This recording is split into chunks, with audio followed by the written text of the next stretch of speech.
Mariing kinondena ni Defense Secretary Gibo Teodoro Jr. ang post ng Chinese state-controlled media outlet na China Daily matapos itong ilarawan ng mga Pilipino bilang unggoy.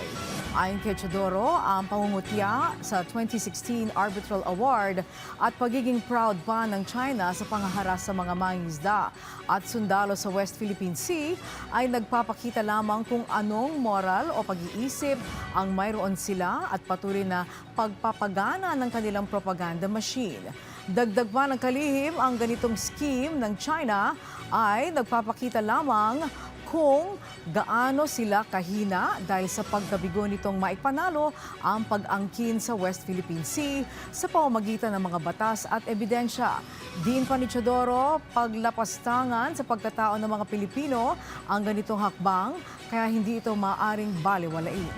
Git pa ng kalihim, huwag na magpapalinlang ang mga Pinoy sa gawa-gawang AI-generated videos.